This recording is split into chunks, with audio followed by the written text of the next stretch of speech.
Here we are in front of the Galvez Hotel, known today as the Grand Galvez Hotel. Built in 1911.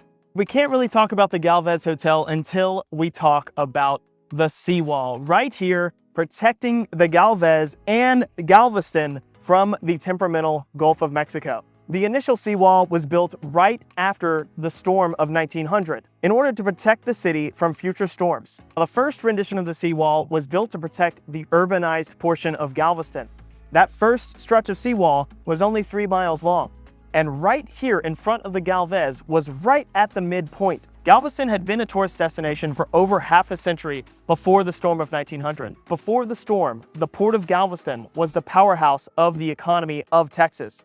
But that all changed after the storm of 1900. Construction of the Houston Ship Channel allowed vessels to bypass the port of Galveston, completely shifting the economy. Galveston had to find another way to prosper. A lot of businesses moved away from Galveston. They ended up moving to Houston or other cities. And Galveston needed to bring people and money back to their city. And one thing they focused on was beach tourism. This brought life to a new era of the economy for Galveston. Now, right here, the Galvez Hotel, built in 1911, construction started right after the seawall was completed. When this hotel was built, it was known as the Queen of the Gulf, and the rooms quickly began to fill, becoming the premier hotel on Galveston Island. The original color of the Galvez was pink, created by mixing ground pink granite into the stucco. If you have a chance to go inside of this hotel, I absolutely recommend it. It is absolutely gorgeous. The Galvez Hotel served as a temporary White House when Franklin D. Roosevelt spent his 10-day vacation down here in Galveston in 1937.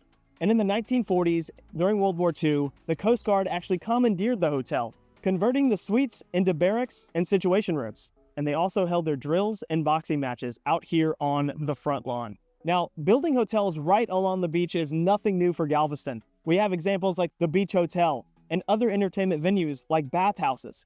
And just a fun fact about this area, a few hundred feet away from the entrance of the Galvez Hotel, the Miss Universe pageant was born. Except in the 1920s, it wasn't called the Miss Universe pageant.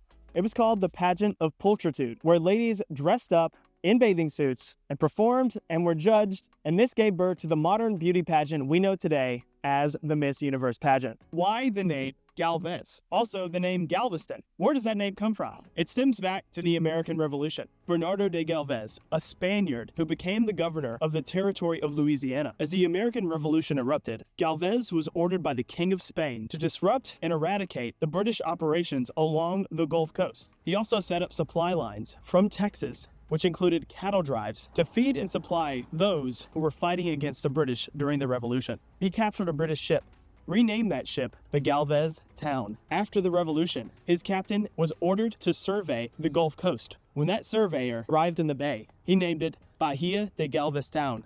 Sooner than later, the island just to the south of that bay took on the name Galveston.